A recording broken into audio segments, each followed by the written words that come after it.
Hello, everybody. It's Coach Doug again, and we're continuing our series on tactics for each position. And today we're going to concentrate on the outside back position, the outside defenders, the 2 and the 3. And this is a position that's become really exciting in soccer. I think in the past that might have been sort of a boring position where you sort of sit in the back and don't do anything. But now these players are some of the most exciting in all of soccer. So when we talk about the tactics of the 2s and the 3s, basically the first thing you got to do is your job is to not get beat. Okay, that is job 1. All you have to do is not get beat. Okay, you don't always have to take the ball away from the player. You don't always have to win it. You don't have to make a great pass. You just can't let your man beat you. And to do that, there's 4 things that I'd like you to think about, okay? And what I always like to tell all my defenders, but especially my outside backs, is remember, fast, slow, outside, low. Fast, slow, outside, low in your head will help you become a great wing-back defender.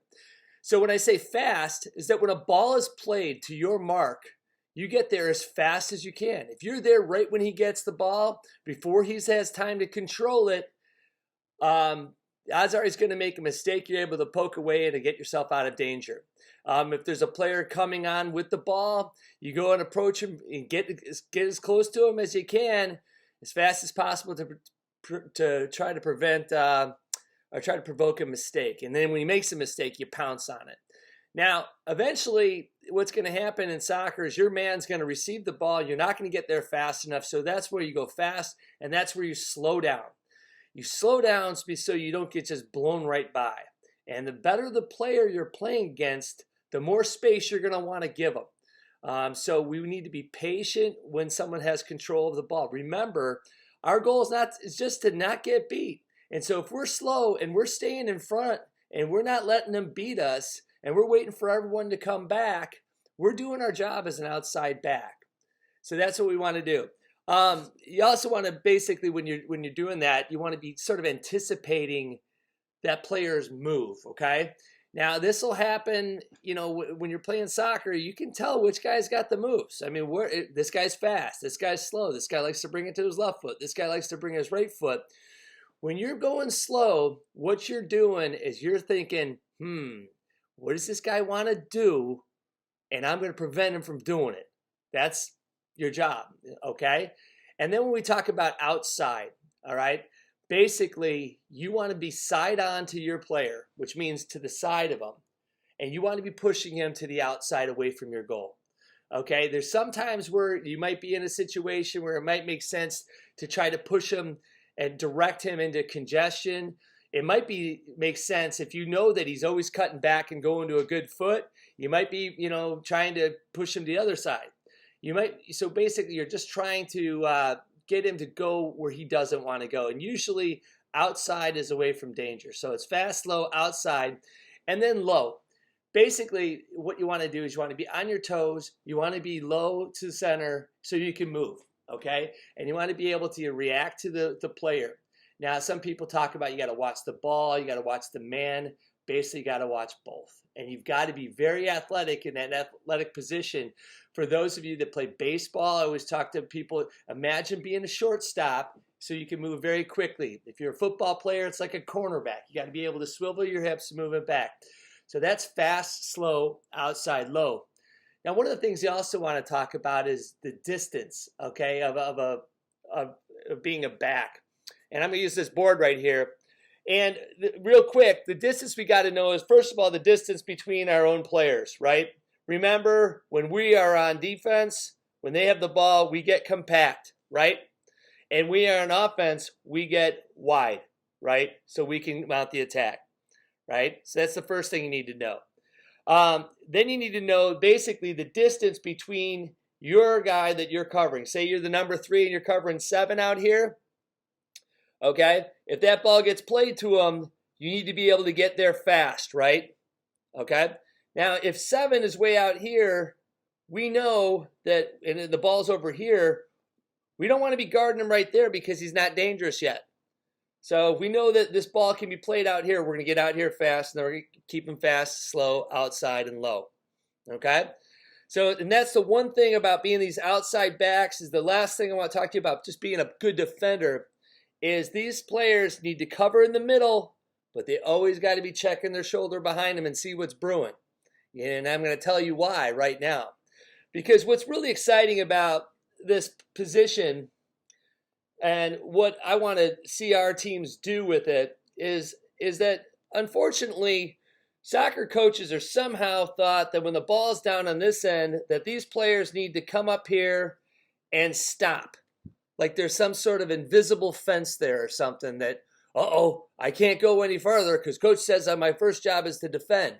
And that's true, your first job is to defend. But that doesn't mean that we're not in the offensive area and we're going to be causing problems. And I want to show you how we can do that by what's called an overlap run. And I want to see you guys learn how to do the overlap run. So this is how it is. Basically, if this player, our 11, is going against their 2, the 2 is going to be fast, slow, outside, low, and guarding him, right? But what happens if you, as a 3, run and overlap? Okay? We're running that overlap run. That gives this player the position to do that. And that's what our job of the overlap is. We want to confuse that their outside back. And as an outside back, you should know that when someone's screaming down the sideline right here, you are now confused as to which one to play. If you get him, he goes forward in. If you leave him outside, he's open. So that's what we're trying to do, is to create that 2-on-1. Okay? So the best way to do it, this player kind of goes to the inside shoulder and then pushes the ball out there.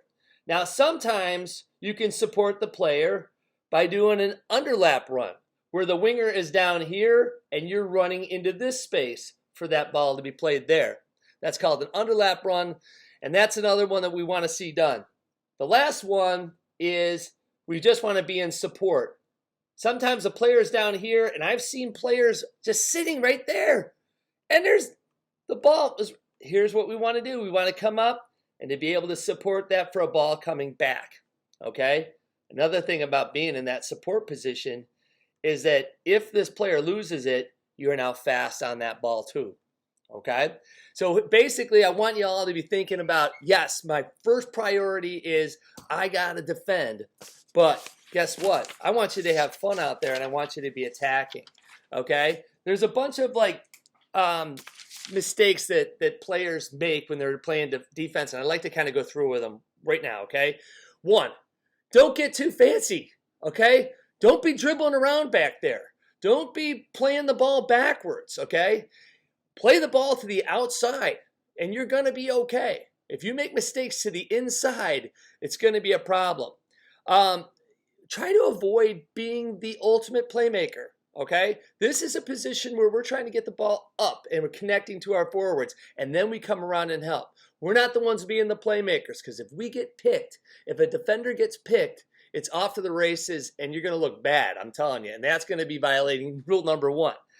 The mistakes that I see some players making is being flat-footed. This is not, you don't want to get in a position look like you're going to actually tackle somebody like in football. You want to be on your toes. You want to be really loose and supple. You want to play very, very hard. You want to play with a lot of heart. That's really the most important thing of a defender. But you can go too far and start playing rough and start playing stupid. And you start drawing a foul in the box. We all know what can happen there. We want to be very, very aggressive right away to let that player know that, hey, he's not going to have a fun day out here. And so that's one of the mistakes. There's 2 more I want to talk to you and let you go.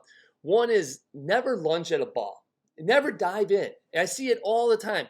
Players are just diving into the ball. Forwards love that. You dive in, go right around you. Now, if you're patient and you back up and you give them space, you'll watch them. They get frustrated because they don't have moves to get around somebody who's being patient, being smart the way they defend them. And the last thing I want to talk to you guys about is being this outside back is the laziness factor. And I see this all the time. It drives me absolutely crazy. We clear the ball out, okay? We clear the ball up here, and we are walking up. We never walk up. We get up to our spots right away.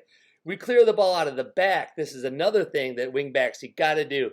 If we clear the ball out of the back and we're walking up, guess what can happen?